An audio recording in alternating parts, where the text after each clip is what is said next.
want to think that an entrepreneur is really the first lesson, because whatever is going to turn into reality must first be conceived inside first. Agree? Every invention, from the Apple computer in the 1970s, the first Macintosh, to way before, right? The Wright brother taking the plane into the air, okay, to what is going to happen tomorrow, or the electric vehicle and whatnot, So there are lots and lots more new invention, new innovation, new things, okay, big and small, become a reality because someone called an entrepreneur first conceive it as an idea in his mind or her mind. So how do you then transform that and make that into, and transit that into reality? That is actually the journey of entrepreneurship in that way. So we do not need to think very, very big. It can be fairly small, fairly manageable. What does it mean by being an entrepreneur? So to me, having gone through my own little journey, I realized that who is an entrepreneur is a value creator. You can call it value creator, you can call it problem solver. He identifies some problem or some needs in the society that no one is kind of like solving it, or not enough people are solving it. He step into it, he creates solutions, and then he sell the solution, or he recommend the solution, or he communicate the solutions, and then he add values to people's life. So someone else's life become better because there is this entrepreneur, or there are many entrepreneurs that serve different needs. And as a result of doing the first two, his own life get better. Okay, how do you get better? What is a better life? The concept of fair exchange is what is deeply ingrained in an entrepreneur.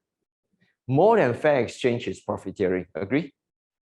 But if you are adding value, I always say to all my friends, in fact, in this journey in Avita, I have many, many wonderful friends who join the entrepreneurship journey, but some of them join from a perspective of, I'm not worthy of this money. There's a problem there.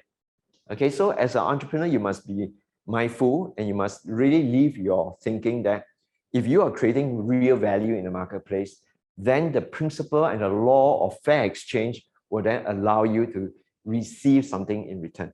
So you give and you receive. So it's like inhale and exhale, inhale and exhale. It's like the sun comes out, but you got to set. And then it comes out again, you got to set. So it's a cycle, all right?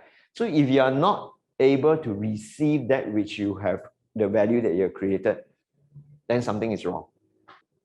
Just aspire to be the millionaire, not because of that million. It's because the value that you have created is worthy of you attracting $1 million into your life. Does it make sense?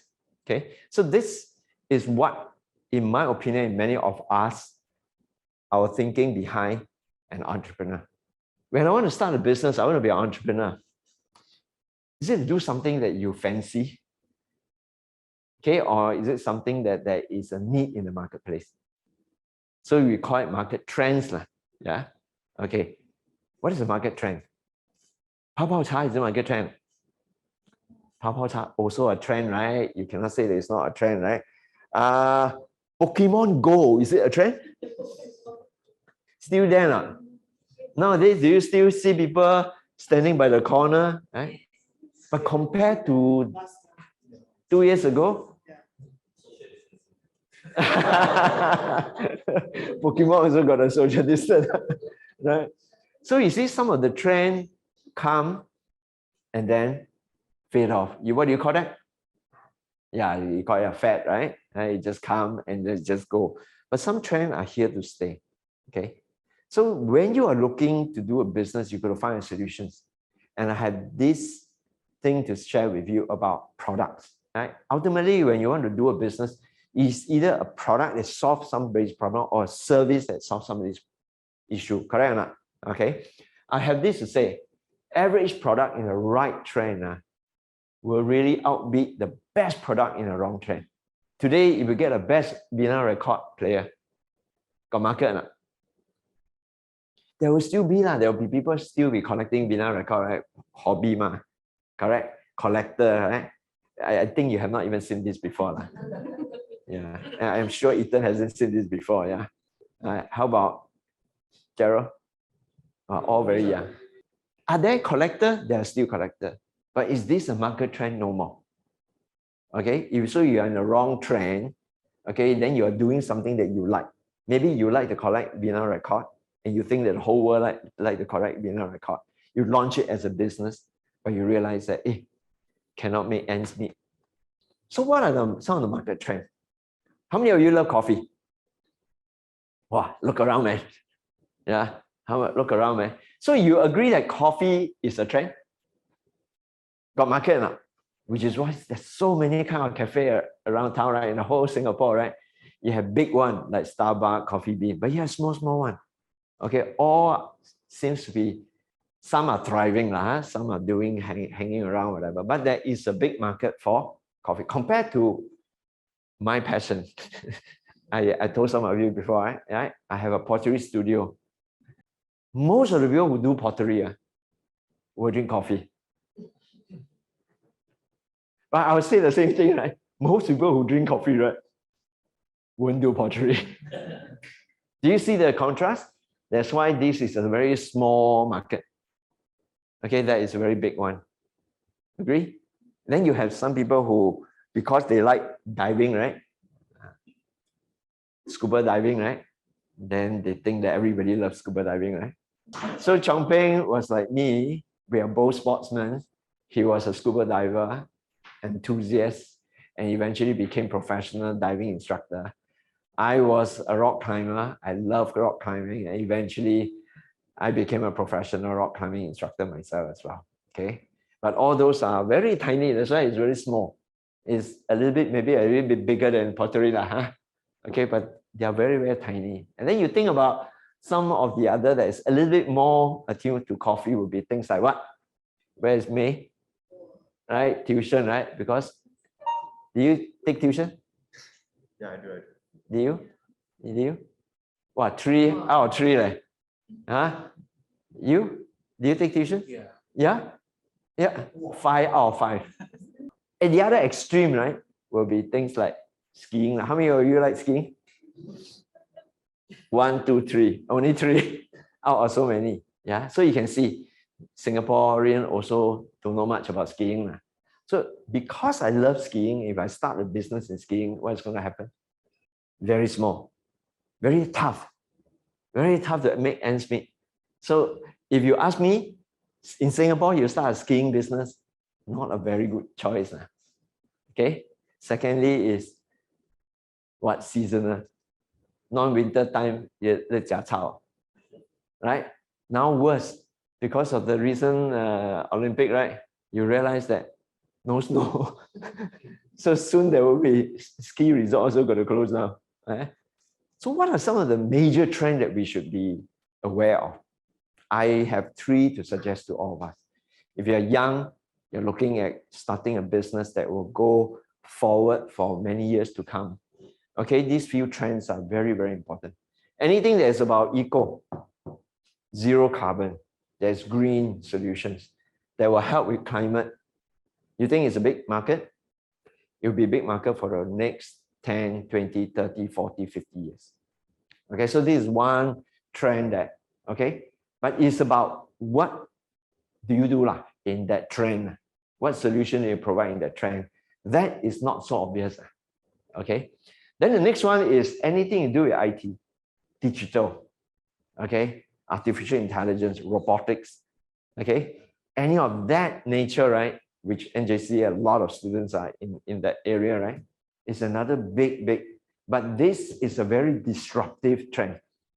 Okay, whatever technology that you're very, very good at may only last for 5 years. Then after that, it's going to, you got to retrain and go and find new things again, and all your business may have a short blurb, we call it, blurb, okay? Then it may blurb again, you got to start all over again. That means over a stretch of, let's say, 20 years, your business will have to blurb maybe 4 times, almost like 4 times startup. Okay, so there are pros and cons in each one of them, okay? And then you have a very big one, especially after the pandemic.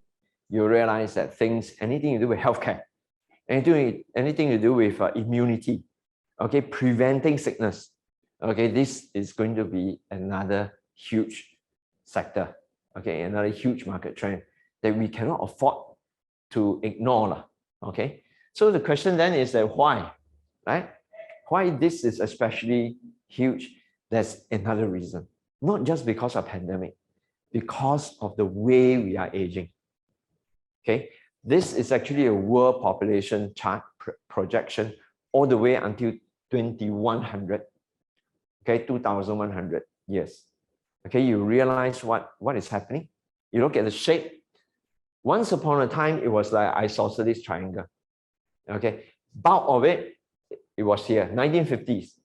Why? During 1950, what happened? It was just after the war. All the adult all gonna kill already. No more adult, all baby only here. Okay, young kids. Then later on, as you grow, okay, then you come to 2100, you realize that a lot of aged people, not enough young people, a lot of aged people. So the world population is going to age, not just in Singapore, not just in Japan, all over the world. Okay, so if you look at this structure, why I put this stretch next 40 years, because I'm mindful I'm talking to young people. So young people means you could be in the age of 20 below to 35 to 40, around there. Okay, so you look at the next 40 years, if I take the upper echelon, let's say 35 years old, Alicia's age is 35 years, plus 40 is 75, right? But if you are 20 years old, it's only 60 years old. So this is the next 40 years is going to be something that if you are thinking about entrepreneurship, you must see into that kind of horizon. You don't need to see into something like 200 years. It's very difficult to project. You don't even know what the next 40 years is going to be. But we do know something about the demographic. Okay, the next 40 years, there'll be more and more aged people. Okay, and more people are concerned about how to age slower, how to slow down my aging, how to prevent illnesses. So this is actually one of the trends that is going to be very big. Okay, this is a trend. This is a market trend that I and my fellow colleagues here are evolving. Okay, and we are seeing the changing demographic also affecting the demand, increasing and tuning up the demand as we go along.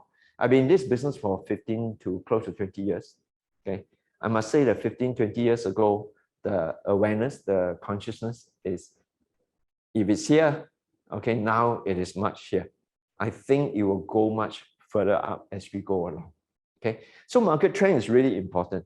And when you have kind of identified whichever area of interest that you are passionate that you are in, could be in the environmental engineering, it could be in the climate change, it could be in the IT or areas like metaverse is another area that is going to shape up along the way.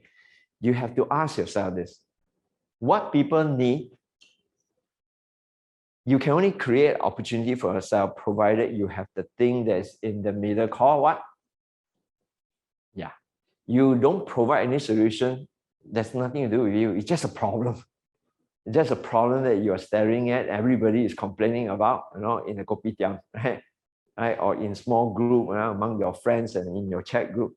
It's just a problem that doesn't go away. But if you want to seize an opportunity about it, you have to devise some kind of solution, or you have identified a solution that is already in existence.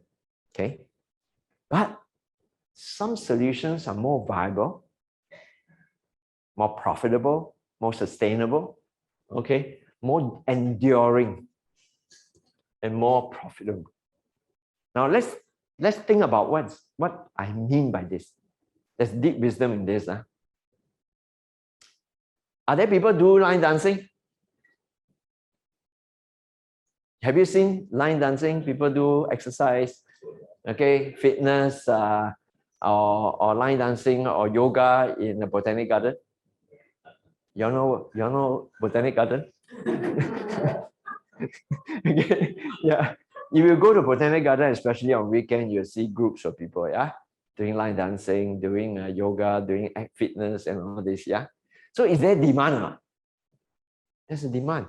Let's say Damien here is a very good line dancer. Stand up and show it off. See? Yeah.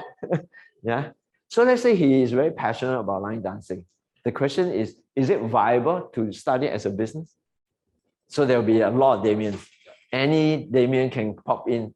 Okay, an old Damien will say, I teach you for free. Right? So there are actually a lot of people learning line dancing from other people, like-minded friends. But so if you want to charge a fee, it's going to be very tough. Right? And line dancing is also not so complicated.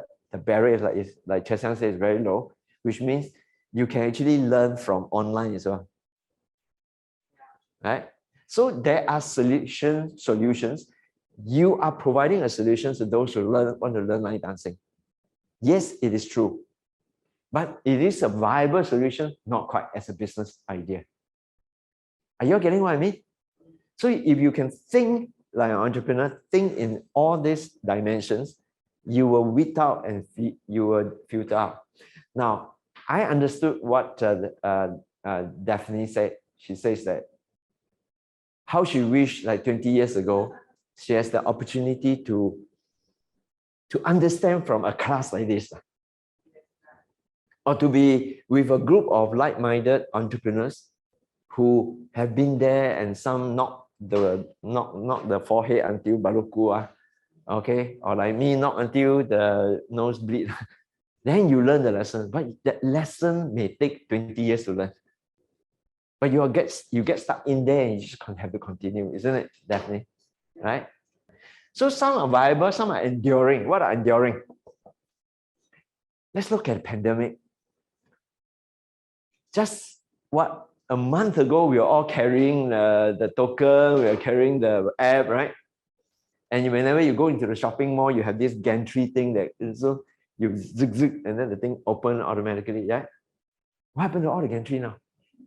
Yeah, I also wonder where they are, right? So you see, if Ying, you are a very smart technologist and you engineered this gantry, during the COVID 2 years, wow, you may get a lot of order from different malls. How about now?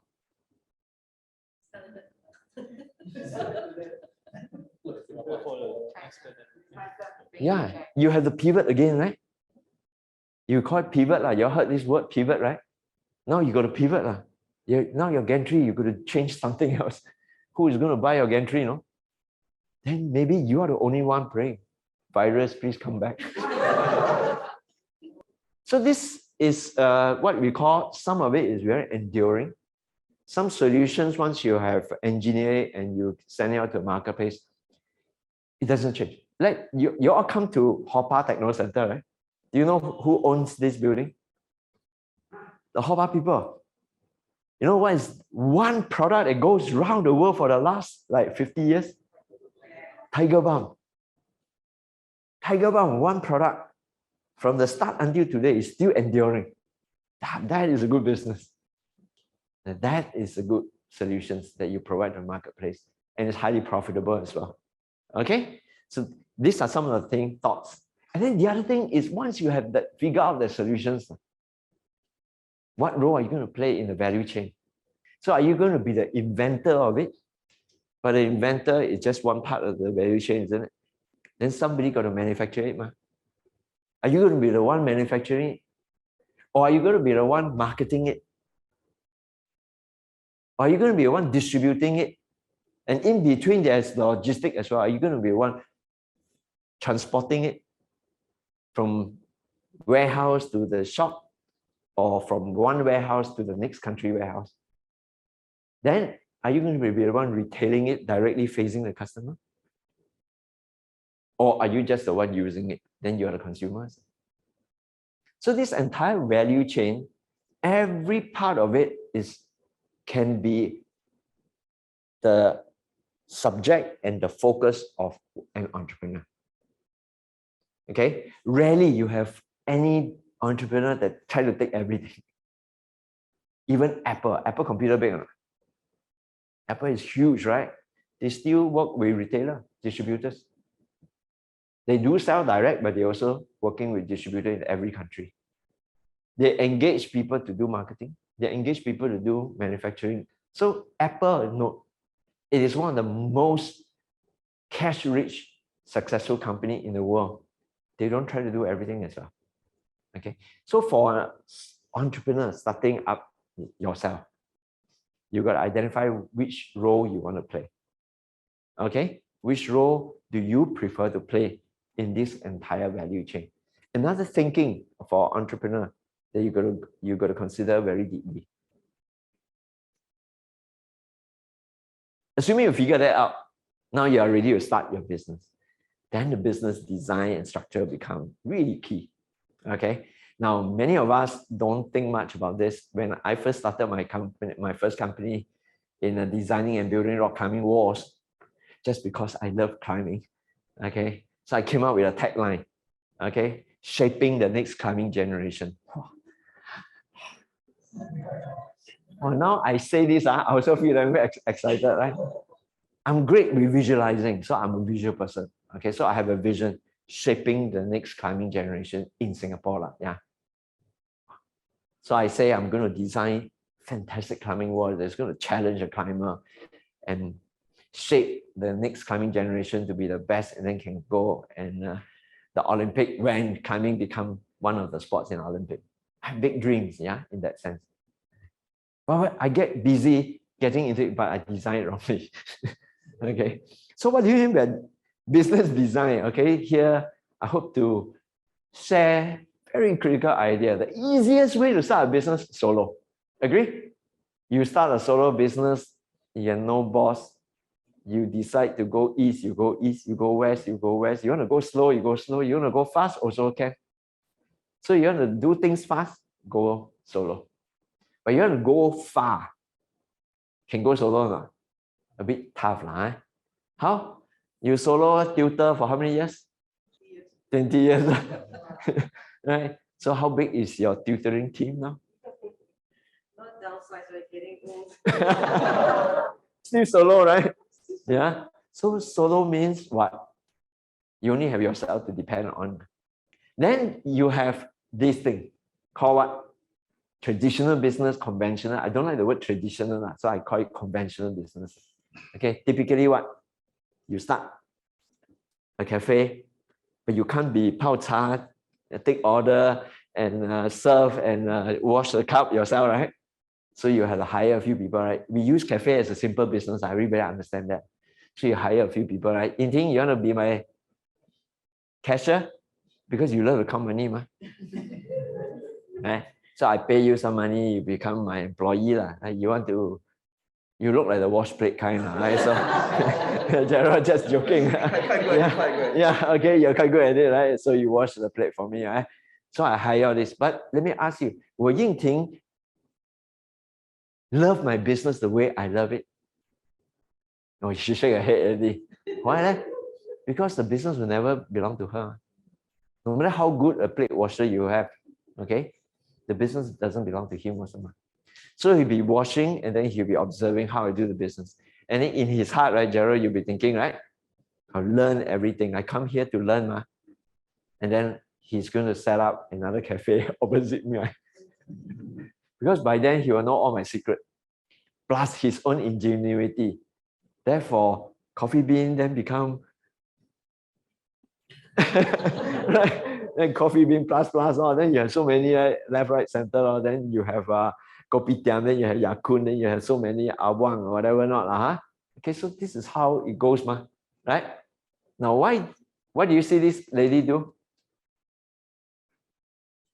Yeah, because entrepreneurship, partnership, whatever ship, people jump ship, ma. Because all these employees will jump ship. The boss won't jump, lah. The boss only has his own ship, lah, you know? But his own ship may go down if everybody jump away.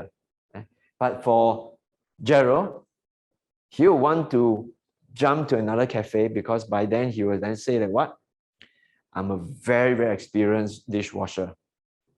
I can now handle your dishwashing department. Now he become department head. Right? Then this lady says, I'm very good with counting money. Now let me come to Coffee Bean. I become your financial controller. Correct? This is how we move up. So this is one area. So for young entrepreneurs, This is actually very tough. Right? To get started in a conventional business, you talk about a lot of capital and all that. To start a solo business is the easiest. In fact, it is one way that I do encourage all of us to get started in some form. You start learning hands-on. Okay. Then in the middle, there are others. Franchising is another one, but I don't want to discuss too much about franchising because in Singapore, the lowest cost franchise in Singapore, the lowest cost franchise I can see around would be a corner shop Ya-Kun. Not a full Ya-Kun kopitiam, just a corner like those in the shopping mall. You have one corner counter that serve coffee all that. $75,000. Come out 75 first, nothing, you don't have coffee, no nothing. It's just you're buying the license. Okay. Then after that, you go for training because a license, literally, you are buying the training. So they will train you how to make the coffee, how to whatever, serve all the buns and this and that. Then they supply you with all the material, but all the material is chargeable. Okay. Then every month you have to make sure you sell a certain amount, quota. No? If you don't, then they cancel your license. Okay. So for a young entrepreneur, franchise is actually a big appetite and you got to do it full time. Okay. For you as an NTU student, it'll be tough. Franchise is difficult to run as a young entrepreneur startup. Okay. Another one is network marketing, and that's my specialty also.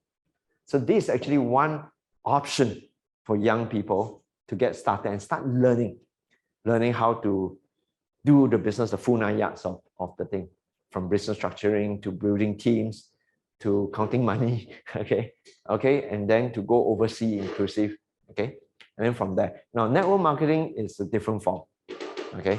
I will share a lot more in detail about network marketing in a while, but this, I wish I knew about this long time ago, but I didn't know about it. So it wasn't in my option. In fact, it wasn't in many of the older generations' option because we never heard about it. We don't teach it in school. Even you attend MBA program, they don't teach it.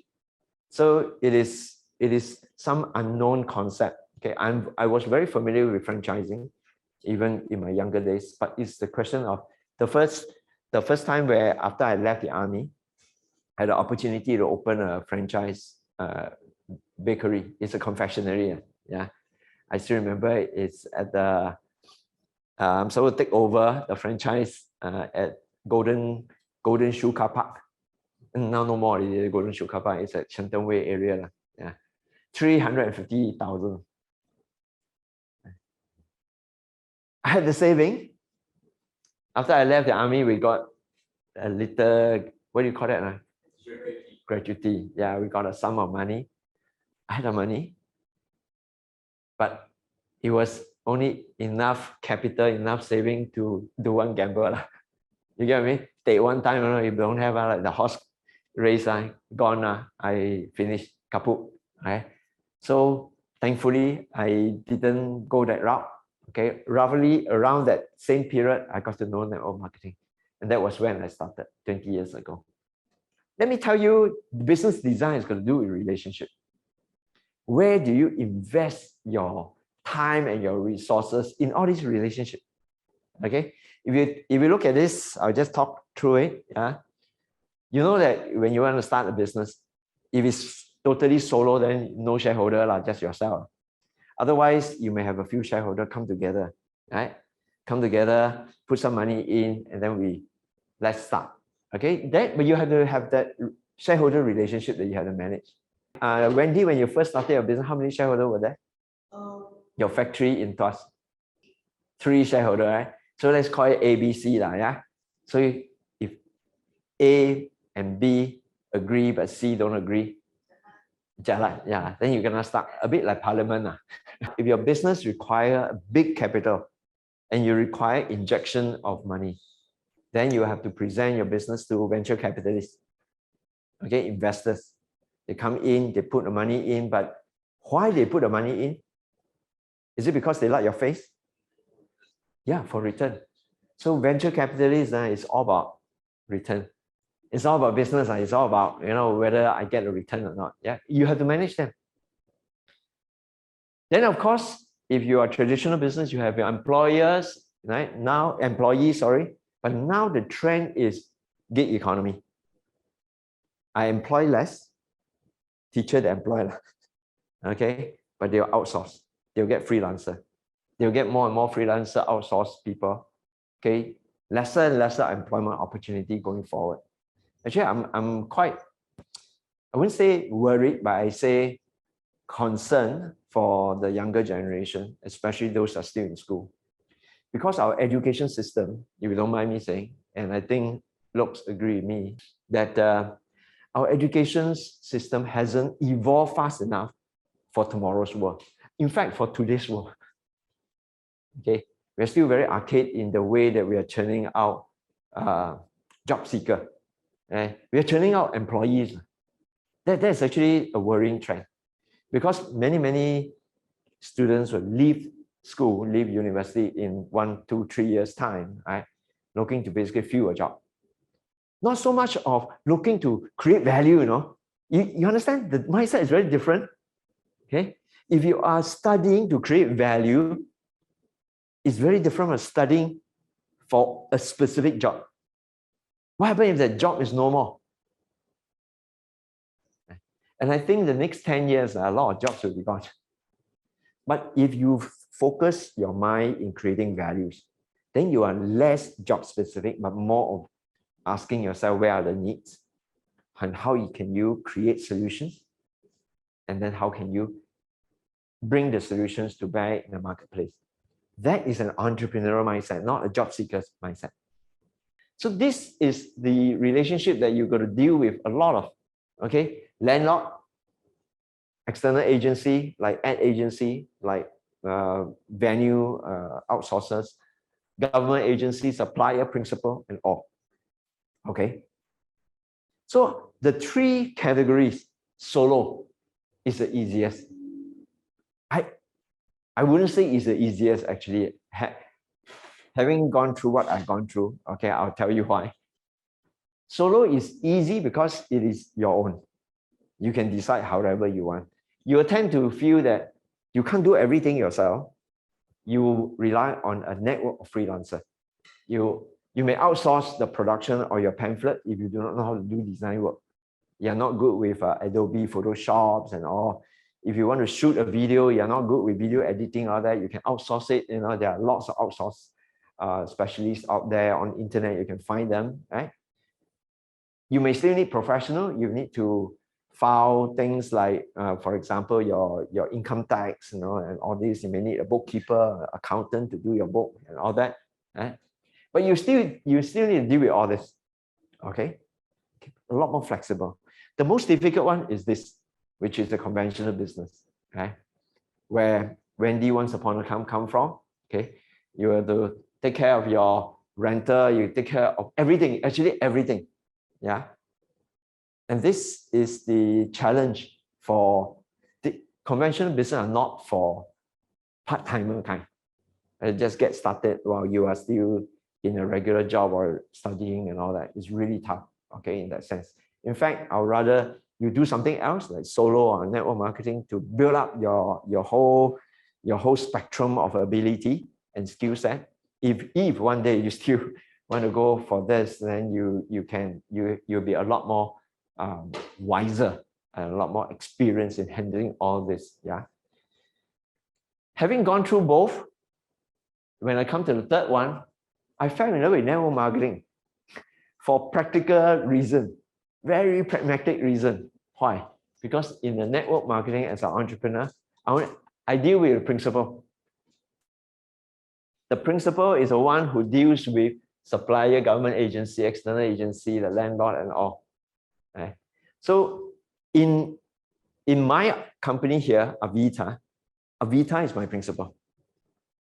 So Avita, with the group of people, you know, all the staff, they develop the product. They take care of all the government agency for certifications, okay, for all the logistic requirement, for all the importation, exportation, all the burden, all the corporate burdens, okay.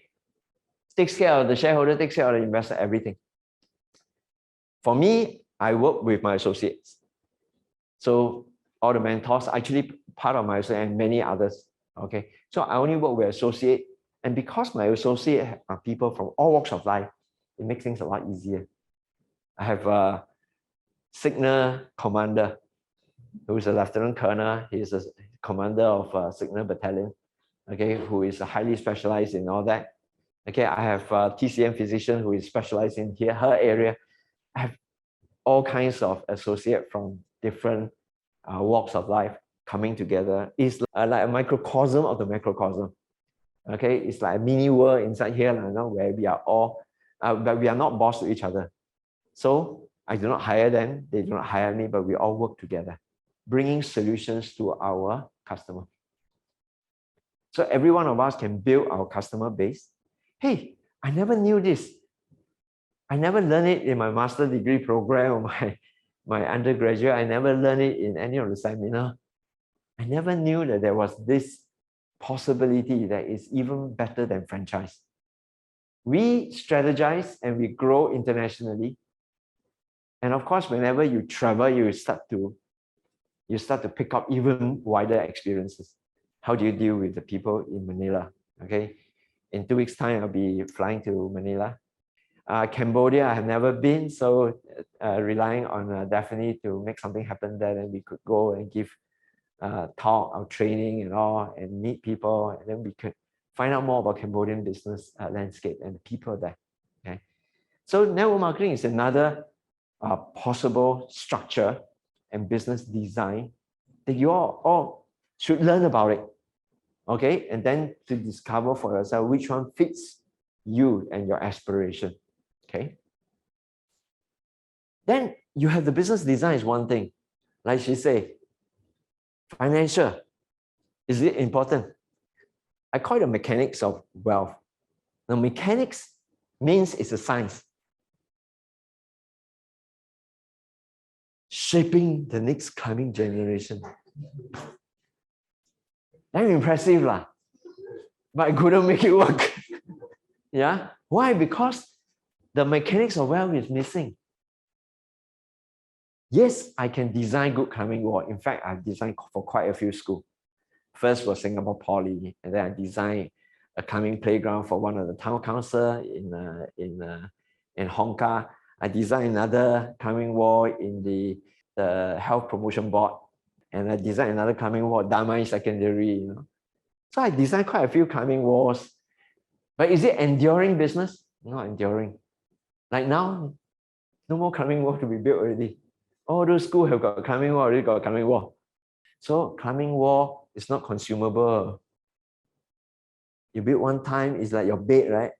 How often do you change your bed? I only own one for 5 years. Yeah, exactly, right? So if I'm the one selling bed, right? Is it? Of course, there will always be people who needs bed, lah. You get what I mean? Yeah. But to me, it's not consumable, right? So it will be tough. You've got to keep looking for new business. Coffee good or not? You want to start a coffee joint, right? So if your coffee is good, we can come back again. So coffee is a more consumable business.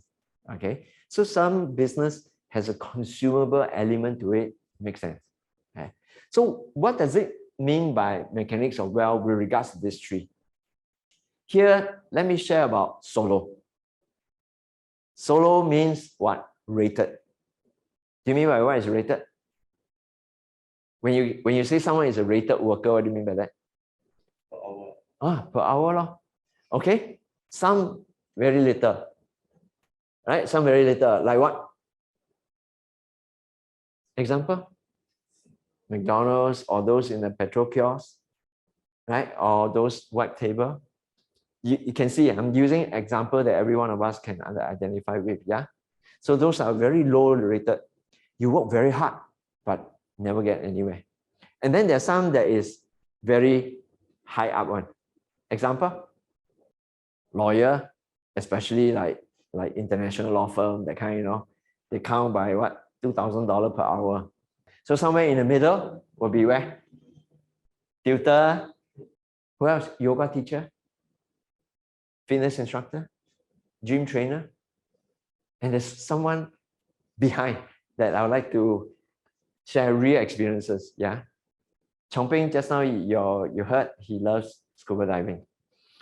And after he, just like me, because of some revolutionary aha moment, okay, he decided that his diving business is going to be a hobby business. I also had my aha moment. I'll tell you another time after I listened to Robert Kiyosaki's cash flow quadrant. Then I had the aha moment. I switched my rock climbing business or my adventure business to become a hobby business. So once we free ourselves, that is a hobby business, then it's no longer something that we have to make it work. Right? So I like Chongping to share, because one word that he said to me, he says that when he started his scuba diving business, he thought he was a boss, and then he realized he's also his only worker. Right? Come, Chongping. Actually, it was most generated because I'm working, I'm paying a lot of people, right? Because I have a certain standard that I want to provide. So I will make sure the boat is clean, make sure things are prepared nicely, because my diving I bring people out to see 5-6 days before we come back. And I've got everything ship-shape. I want things to be clean. Guess who is checking all that?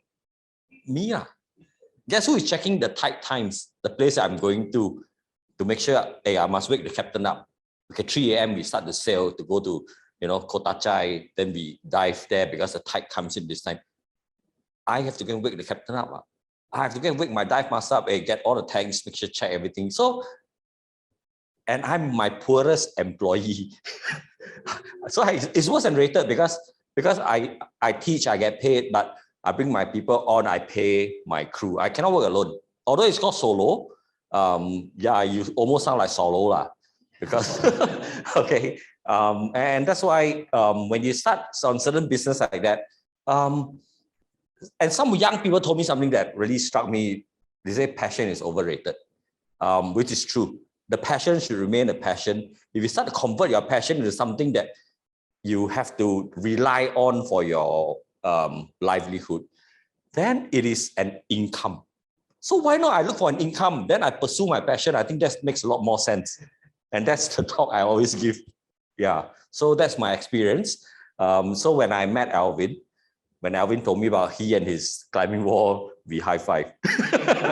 It's about the same. Yeah. Okay, thank you. Thank you. Thank you. Highly recommend that don't miss his personal talk and sharing of his own story, which is going to be next week, right? Next Thursday. Next Thursday night. Yeah. So it's a Zoom talk, so y'all can tune in. No need to come here. Yeah.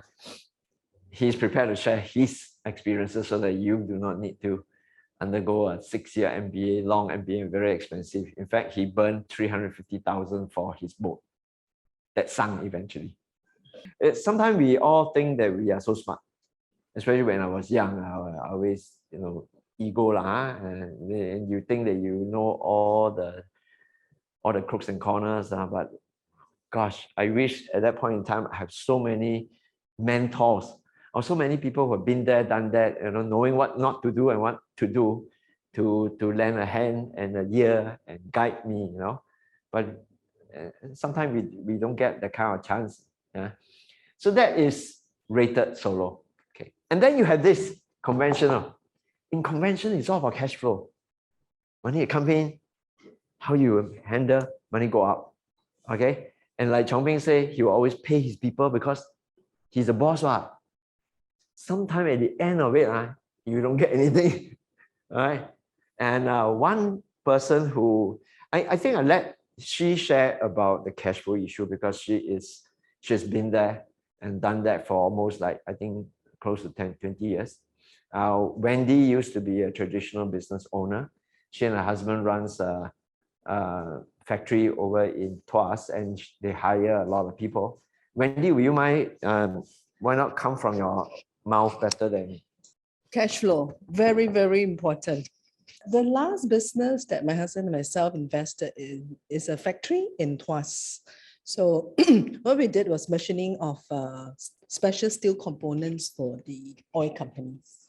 Why we wanted to start that business was because all these years in trading business, somehow we lost it to the internet, the rise of internet.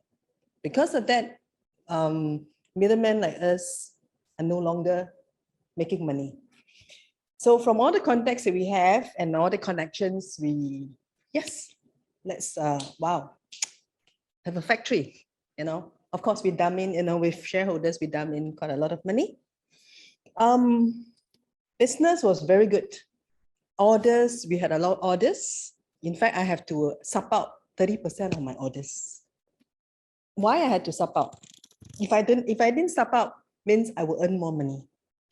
But that will mean that I have to expand the place that I have, to look for another location or to make it bigger. That means it costs more money. Doing conventional business is one location. So if you want to do another location, we have to reinvest again. So on second thought, no, forget it. We just sup it out, right?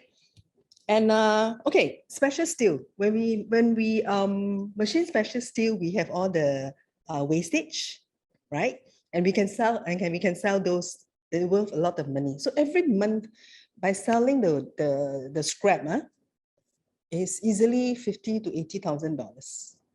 I can just pay off all the salary. So we're enjoying. But of course, when we make money, we don't have time. Right? When you make money, you don't have time to spend your money. Then did I have my time freedom? Yes. When there was no business, I had so much time. Then what I had to do? I had to think of how to cover all my overheads, my expenses. Okay, so what happened was in 2015, my business was hit by the oil plunge. Yeah. And we were left with very few orders. So the scrap that we used to sell at $50,000 to $80,000, left with only $2,000-$3,000. That was so bad. Then my husband say, hey, in history, it would take probably about 6 months, the oil price will come back, and then business will come back. So I said, okay, let's hold on. 6 months passed. Nothing happened. It went even further down. And what happened during that 6 months to the year that we hang on, whatever that we've made that's in our pocket, all came back to pay off whatever we need to pay. Then how? So why did we hang on? It's also because in the production line, all these skilled workers are very difficult to find. You can't find them anymore. So what if business come back? I don't have workers. But if I close my business, means these people have to go. And they are the sole breadwinner of the family. So after 1 year, that is like end of 2016, I was ready in Avita. And 2016, we finally decided to close the business in order not to lose any more money. So I remember that the day I have to tell all my employees that I'm sorry, you have to go. Actually, that was the most heartbreaking day of being in business all these years, because it's just so difficult to say, hey, I don't need you anymore. So after that, I told myself that I will not fire anyone anymore in my life. And I kept that promise. So the business I am in now in Avita, I don't have to fire anyone. And I'm just so happy about it. Okay, thank you. Okay, so in the conventional business, it's about cash flow. In fact, interestingly, I have witnessed many conventional business folded because of good business. Oh, oxymoron, right? You see some of them behind nodding their head. Those have been there, done that, right? Why? Imagine like what Wendy said. If she get a lot of business, a lot of orders, what would she do? Sometimes you really wanted that to earn that, right? Not all business you can sub out on. So what happened when you decided to take on that $1 million order? Now, in order to get the $1 million. Let's say you're a printer, let's put it a simple business, printer, you're printing books for university, let's say. Let's say the order comes in, $1 million order, but you will now need to place the order for your supply, all your raw material and everything else, hire more people to create the $1 million order. But do you think that the school will pay you immediately? Sometimes 3 months, sometimes 6 months, sometimes 1 year later, you're still chasing for payment. Now, in the meantime, you're going to have a cash flow problem. You still got to pay your rent, you still got to, your supplier is chasing you, right?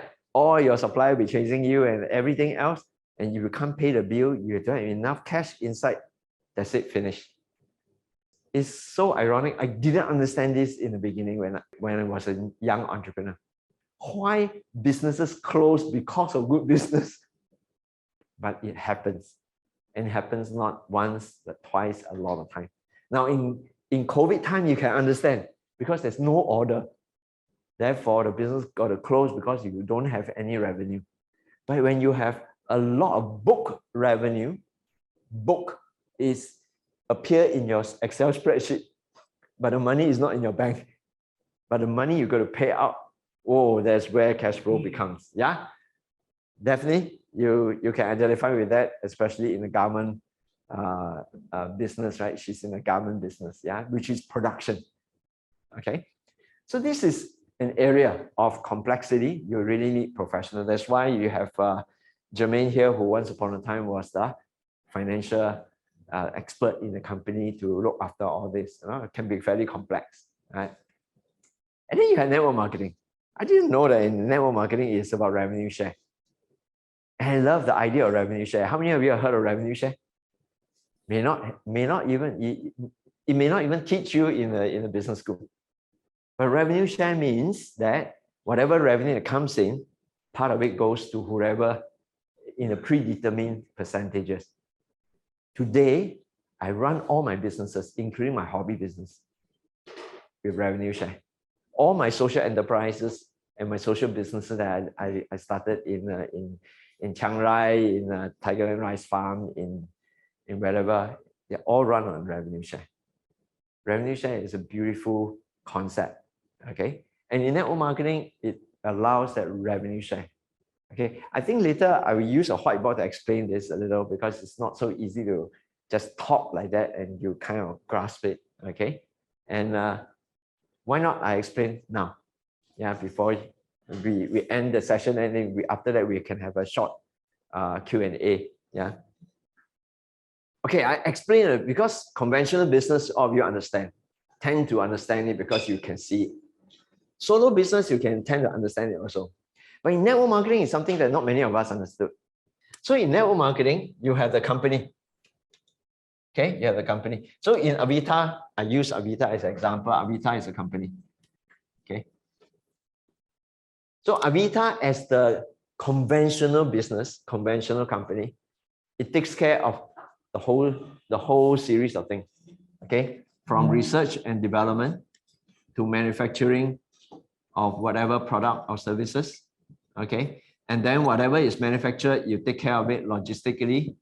Okay, all the importation, export, all the certifications. Okay, the ink is not very good, yeah.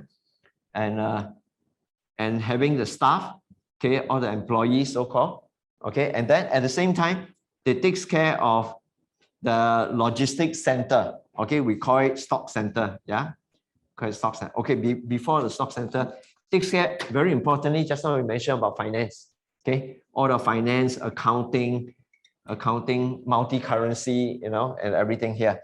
And then it takes care of also the stock center. Okay. Yep. Is it? Yep. I hope it's better. Thank you. Yeah. Good. Right. Otherwise, Zoom people will not be able to see. Yeah.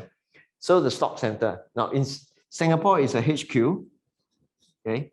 And then we are in Malaysia. We are in Philippines, Taiwan, Japan, Thailand, Indonesia, Hong Kong, Australia, 9 countries here. Okay, so having operation and all this is fairly complex. You agree? So if you're going to run it all by yourself, whoa, can you imagine? It's like a jigsaw that is so complex, no? So the company takes care of all that. But then the company will work with people like me or people like you. Okay. So I use this as network marketing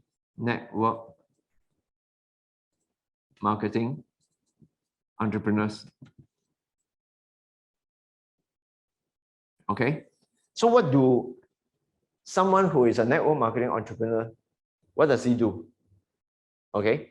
He will do only two things. First thing that he does is that he represents this principle. This is a supplier, this is a principal. He's supplying the network entrepreneur with this whole power, this whole service, this whole support, yeah, including the products and services. So what he does is that he educate the market, value creation, educate the market, and then he service the people. So if you are starting a cafe, you also have to educate the market that, hey, I have very good coffee. Okay, I'm located where? I can help you to enjoy a good cup of coffee. Right? Then when they come, you have to service them. Then they become your what? What do you call it? Customer, isn't it? Yeah. So you build your customer, and that is your customer, your own customer. But you leverage on this entire services to support you in building your customers. So these are all your customers. Okay? Yeah, all your customers. So you educate and you service. This is very important. But at the same time, like an innovative franchise business, you as an entrepreneur are able to talent hunt good people. So here we do the second one, we talent hunt good people. Okay? Talent hunt them. We recruit them into us, just like how you as a cafe, if you're a cafe owner, you want to recruit people to come in to be your dishwasher, to be your whatever. But in this case here, we are not recruiting employee. We are recruiting people to join us as a fellow entrepreneur as well. So they join you, but you need to train them. You need to train them. You need to help them to level up to become a full-fledged entrepreneur. So these people who joins you, they are your partners. They are your associate. I call them associate. Okay, you can call them business partner. Okay, so these are your business partner. Okay. Now, this is where it becomes interesting. This is where it becomes interesting because remember we talked about rated, right? Then we talk about cash flow using employees. But here is where you get them to join you, but they are not your employees. They're your business partner. And the revenue share comes in when you help them to perform. You help them to create value in the marketplace. How does this person create value in the marketplace? Let's use a name, Damien. Yeah, let's say Damien is here, right? So if Damien is here, how can we help Damien to create value in the marketplace? First, by understanding about Avita's product and services, right? If Damien has friends in Singapore, yeah, you can help them to become your customer. Right? You can help them to become your customer by supporting you to do that. If you have friends in Singapore or in any of these countries, Philippines, Taiwan, Japan, whatever countries, you can help Damien to start building business partners. Okay, maybe in Philippines, maybe in Taiwan, maybe in Japan, maybe in Singapore. Does that make sense? Now we help Damien to understand what it means to do a regional business. What is the culture of Thai? What are the cultures of Filipinos? What are the culture of the Hong Kong people? When we travel to Hong Kong, you are exposed to different things. Okay? And then you start building. Now in Singapore, of course, it's easy to understand. But if you can't speak Japanese, but you have a Japanese friend who can understand English, is it possible for your Japanese friend to be supported by you, and then he speaks Japanese in his own natural environment, and he start building his customer in Japan, in Osaka. He may have friends in Osaka who is interested to be business partner.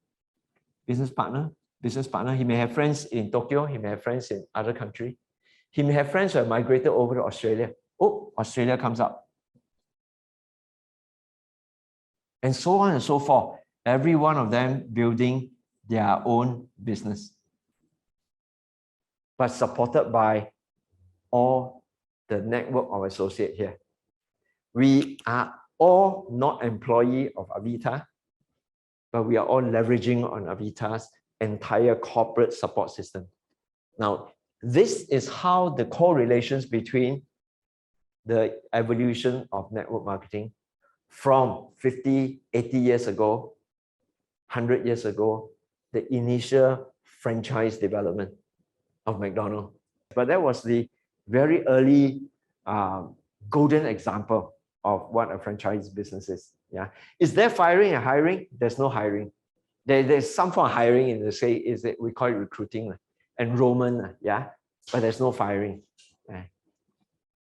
So this is where it gets very interesting. Now, why do I relate this to the pie called revenue share? Revenue share is defined by mathematics. It's called compensation plan. I won't go through this in detail today, but one day, if you are keen on that, then we will explain to you why this compensation plan is so clever. Okay. How many of you have started working already? I think, John, you are 30, how? You're 32, you're 35, you have been working for how many years now? 9 years, right? Yeah. Can you tell, you are working in a REITs, right? Yeah. So the REITs is a company that makes money from all these people investing in properties and all that.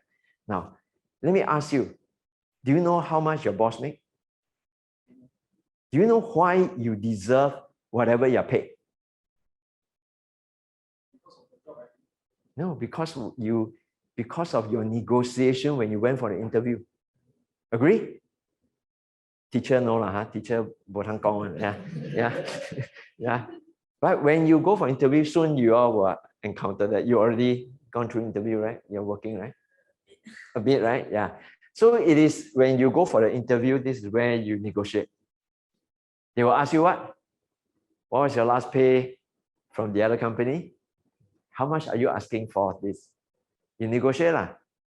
5,000, 8,000, 10,000, 15,000, 20,000, whatever. Yeah. So eventually when they agree to pay you that amount, right? It's set. Yeah, Chongping says see, okay, but that's, then you agree, no matter how hard you work, right? It will be that. Right? Increment will depend on whether the boss likes you and whether your job performance and all that. Okay. Now, you may be in that company and over the next 5 years, a company may make 2,000% more revenue and profit. But you will continue to get whatever your negotiated pay is. Agree? You cannot say, oh, just because the company makes so much money, but where do the money go? This is the reason why the boss always gets richer, right? This is why you say that one day, if your cafe is so good, I will go and start up a cafe myself. Okay? The concept of revenue share is totally revolutionary. Concept of revenue share means that whatever, let's say this is you lah. Okay, let's say this is Chexiang lah, Chexiang is here. Okay, you build a network of say 200 people. Okay, now none of these are your employee, but you're helping them, you're supporting your business partner, and you're servicing your customer. Your customer happy? If your customer happy, then they will keep purchasing, right? They keep purchasing, then the Avita company will keep giving you the commission. Now, here is where I want to talk about this revenue share in a short while. If you support your business partner, one of them is Damien. Damien out here. Damien, you call Chexiang. Come, let's go to Indonesia because I have new business in Indonesia. And Chexiang flies with you, supporting you, right? And together, you all build a bigger business. Say over the next 1 year, Indonesian business boom. Say, let's say 50,000 to 100,000 to 200,000. Yeah. So what will happen? what will happen is that this whole pie of this whole group of people, okay, let's say this is 100%. There's a mathematical formula that is already predetermined and is totally transparent. It's unlike in a REITs company or in a bank company or in any company, MNC or local, doesn't matter. Like in your company, right? You have no idea, how it is distributed. Okay, but here it says that if it's 100%, certain percentages go to leadership bonus, let's say. Leadership bonus means like you fly there together with him and to build whatever, right? So some of it could be your retail margin, okay? Retail margin, okay? Retail margin. So certain percentage is retail margin, how much they purchase, you get a retail margin. And certain other is other bonus, global bonus, okay? Certain other bonus are a generation bonus. Certain other bonus are whatever performance bonus are. So this entire compensation is transparent. So you wish to get a lot of generation bonus, for example, generation bonus means that not only Damien, you must help. Chexiang, you must look at Damien's partner. Chexiang and Damien must work together to support Damien's partner to build more partners and to build more partners. So now you have a multi-generational network and organization that become. Now, if you flip backward and now look back, right? This is like what? This is like a CEO of a multinational company. But without trying to start from like Wendy lah. Okay, hire people, then fire people, hire people, then people leave already, then you got to train again, right? It's a forever thing. Neither is it like May, who, because it's a solo tuition business, you will forever be a solo tuition business. Whether it's 10 years, 20 years, it doesn't matter whether May is a hardworking or not hardworking. You understand what I'm trying to say? So if Chongping and I continue in my rock climbing instruction business and he continue in the scuba diving business, it will forever be a scuba diving instructor. I'll forever be a rock climbing instructor. So the mechanics of wealth is not resting on hard working. It doesn't matter how hard you work, because the mechanic is such that the equation is such that the formula is such that it will never grow. Yeah, it will always be O and Mo satu orang. Your coaching business, I know Joe here is a certified coach of young people and family. I still recall the very first meeting I had with you in your home together with your wife and kid, right? He told me his passion is that, and I hope I didn't sound too discouraging or whatever, but I encourage you to ponder whether should that be your financial vehicle, should that be a passion? If I were you, I'd rather do that as my passion, like my social entrepreneurship. I do that as my passion. I don't need a single cent from that. But I must make sure I find a way, a formula that allow me to be a very successful entrepreneur.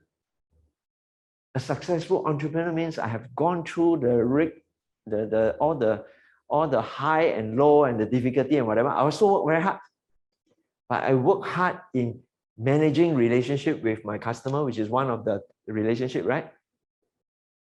But I do not need to manage accountant. I do not need to manage importer, exporter, logistic agency. I do not need to manage the packager, the certificate. I do not need to handle the FDA certification, the Health Sciences Authority certification. I do not need to talk to the warehouse people, because all this is done by Malcolm and his team. Okay, yeah, we should thank Malcolm for that. Yeah, okay, but this is their business. In that sense, the company's core competency. Okay, this is our core competency. So we are always very grateful to have company like that. Now, it's not just Avita, there are other companies who operate more. And I believe in the next 10, 20 years, there'll be more companies that will think about that. It's called platform business. Okay, if you search, all right, this category of business is called platform business. Okay. Platform business means they build a platform and they allow anybody who wants to build a business on top of that platform. So Airbnb is a platform business. Okay, Airbnb is a platform business. They build the entire structure. If you have extra room, you just sign out an account, you can rent out your room, you make money from there. But a room is a room. A room cannot multiply. A room cannot become 2 rooms. Then 2 rooms become 4 rooms, right? It cannot multiply. Why I love this? Because human multiply. Human multiply because human is a thinking. Every one business partner here eventually is like a CEO of their own, because this guy, Damien here has his dream of building a large organization. This person here has a dream of building his organization. This person here has his dream of building this organization.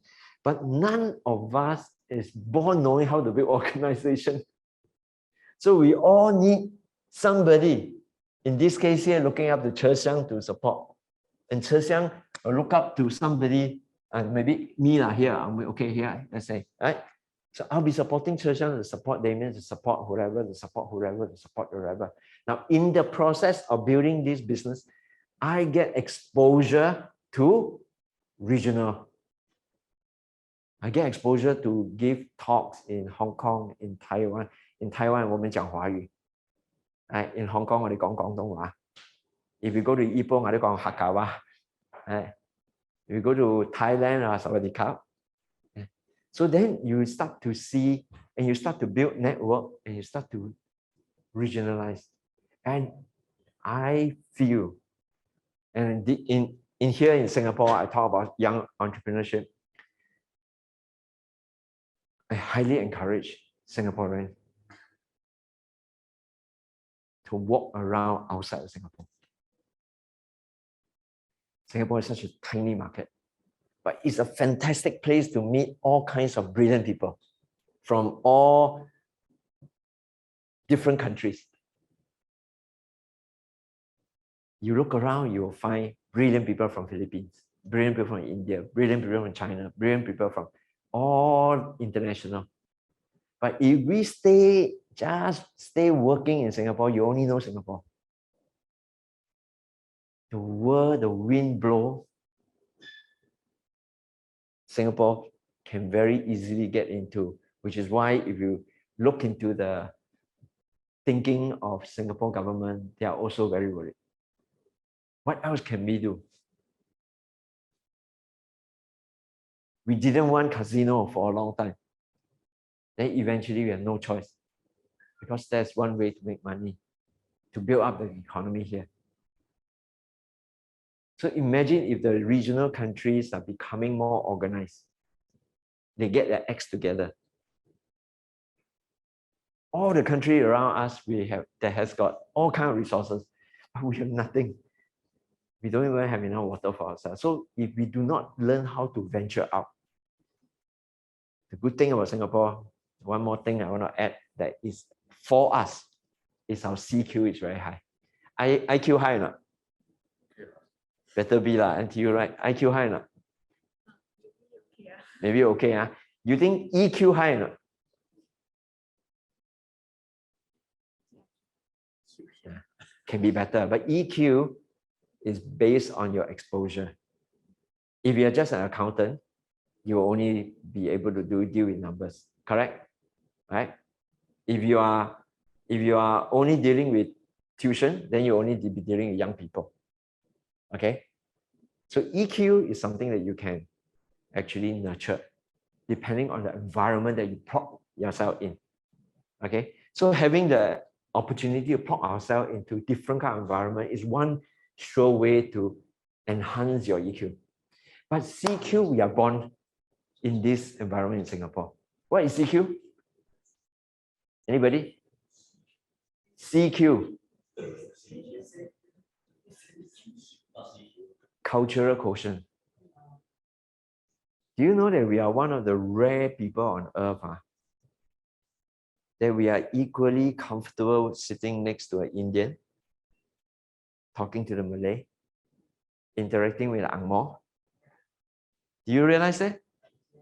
And we are more multilingual able than you give yourself credit for. 你嘅廣東話唔係講好好 but you can, because of all the Cantonese show, right? Hokkien 你好講正本來 but then can strike out a relationship, right? Agree? Bahasa sikit-sikit, but also can, terima kasih, right? You go to Thailand, Sawadee-krap, nang song sam si hao, sit. You can communicate. You go to Thailand, even you can't speak there, you also can strike out some relationship. So we are very versatile, but you compare to Japanese. I just met a Japanese girl yesterday, yeah, during the networking lunch, yeah. And she was the one to tell me that Japanese, even young Japanese, even though they study English as like a third side subject, they can't communicate. So Japanese generally only comfortable with Japanese. Anyone of you have been to Indonesia? You realize Bahasa Indonesia? Indonesian can only communicate with Indonesian. And if Malaysia's education system go backward and insist so much on Bahasa Melayu, then Malaysian eventually only can communicate with Malaysian. Vietnamese can only communicate with Vietnamese. Singaporean can communicate with everybody. But most of the time, you just communicate with Singaporean in Singapore. And that is sayang. Our CQ is one of the highest in the world. Filipino is also very good in CQ. That's why Filipino is the most connected people on earth. They are not the most populated and population-wise, but they are the most connected worldly-wise by sheer number of people.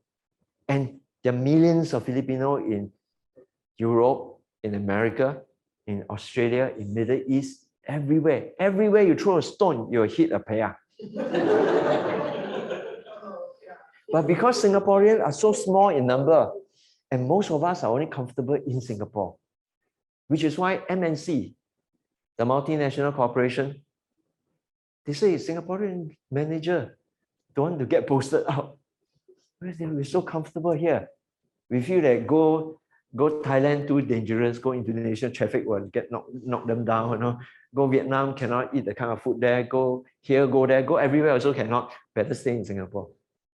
But if you want to be an entrepreneur, my advice, get yourself in some kind of situation, some kind of opportunities, need not be Avita, but any opportunity to allow you to have the opportunity to get out. Which is why I encourage some of them, you know. Of course, now travel start again, yeah. So I was very glad that next month when I go over to the Philippines for the 8th anniversary celebration there, some of them are coming along. Right? Doesn't matter you have friends, you don't have friends, you learn how to network and grow a team of people, team of associates, so that when you have a connection with the Filipinos there, they are your associates. They're not fighting over the business with you, but they are your partners now. But they're not your employee. They're not your boss as well. Can you imagine this kind of alliance, this kind of network? It is so important. It's like our alumni network. Okay? This is the kind of network that will alliance. Okay? We support each other and grow. Now, this is what entrepreneurship is all about. And in a connected world tomorrow, okay, of course, I think I've shared last Saturday, okay, that the next phase of new development, daring new development will be in the metaverse, okay, which naturally will not be the most comfortable place for the older folks, okay, but it will be a next to natural environment for the younger people. Okay, but you will need the younger people to drive a whole new daring adventure in the business world and bring for me, is bringing Avita into the metaverse, having a virtual world whereby we'll be communicating, we'll be educating, we'll be training, we'll be networking, we'll be exchanging ideas, and we'll be talking about entrepreneurship and young entrepreneurship in the metaverse. We probably possibly 20 different countries of participants there. Boom. Another level of connectedness in this global world. Okay. So I hope I have kind of like given all of us here, right? We are coming to 9:30. Okay. An idea behind the thinking of an entrepreneur. It's not just go and do it. Of course, just do it is a very good, okay? It's a very good slogan. Yeah. Everybody wear, how many of you wear Nike shoe here? Yeah. Yeah. Okay. But come go and just do it. Sometimes you live to later on say, 哎呀，如果我早知道, if only I knew, if I wish, like who just now definitely said, I wish I knew about this thinking, 20 years ago, right? Then your Yuan Wang Lu will be less. Okay. So I hope I have given you a good insight into the inner wiring of an entrepreneur. Okay. And for those who are keen on social business, you'll realize that it's very much the same. Okay. Instead of saying, oh, these kids, these children, poor children in Africa, they are so hungry. Let's collect money. Will you give me some money? I buy eggs for the children because eggs are very nourishing. Right? Will you? See, they will not say no. But you collect all this money, you buy the eggs, you give it to children, what will they do? Eat lah, yeah. Then after eating, what else? Where is the egg? Then you go to, hey, can you give more money? Buy more eggs. Yeah, this is called come chai. Just do it. Does it feed the children? Yeah, maybe 1 meal, maybe 2 meals. You do a bit more, maybe 3 meals. But it's not sustainable, not profitable. Hey, but what happened if we change the entire concept, think enterprising, and say, why don't we make an egg machine? Have you heard of an egg machine? A machine that keeps giving egg. It's called chicken farm. So that was my idea when I was there in 2011. Say, hey, the kids, African children, city folk, I don't know how to rear chicken. But I asked around, all the children know how to rear chicken. So now I came to you also, but I didn't ask you for money to buy eggs. I asked, would you be happy to sponsor the chicken coop? I named the coop after you. Gerald Cook. Yeah. Then I asked you, will you sponsor 30 chicken? You can also have the naming right to all the chicken. Yeah. Then I asked Che Xiang, will you sponsor 1 year supply of food for the chicken? Give them a 1 year head start. I only need these 3 things and 1 more thing, medicine for the chicken. That's all. I only need 4 social investors for me to create a chicken machine, not chicken machine, egg machine. Yeah. Then I get the children to rear the chicken. So when you are an entrepreneur, you start to think very differently. You create solutions that are viable, enduring, and profitable. If you are entrepreneur, you think for your own pocket. You got to make sure that you are financially well off.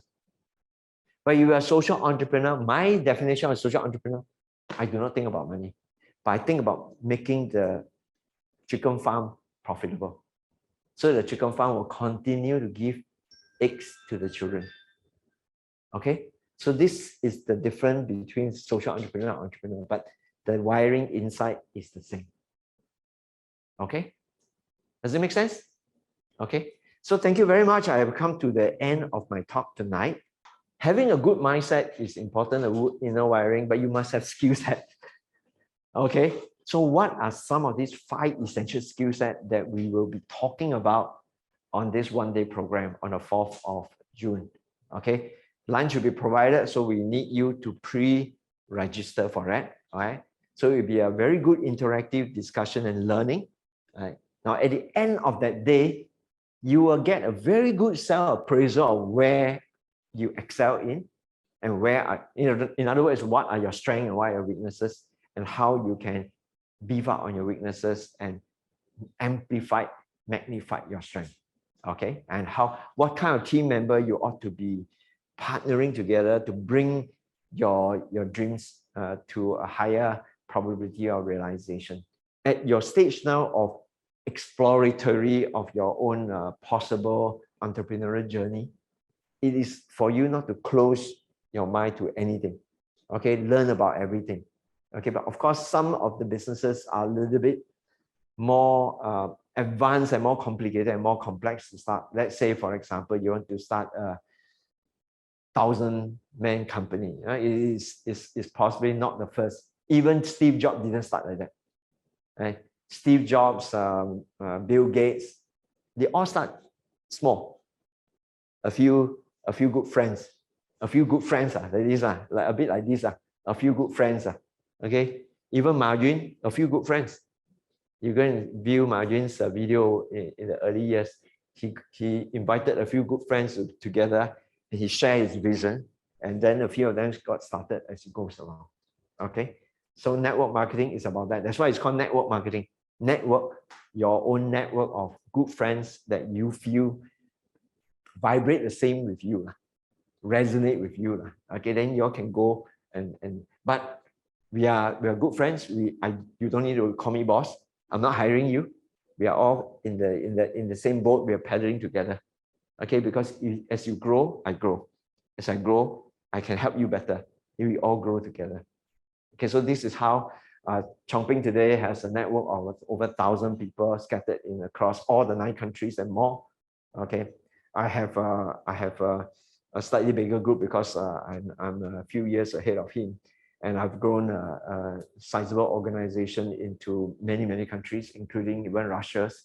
Okay, I have customers in Russia and the UK and all beyond the 9 countries in that sense. Yeah, so all this actually enriched my experience, enriched how I deal with some people who I can't even speak their language, like the Russian partner. All right. Yeah. Thank you very much, guys. Thank you. Give yourself a round of applause. Yeah, give yourself a round of applause. And thank you for all the sharers. Yeah, thank you.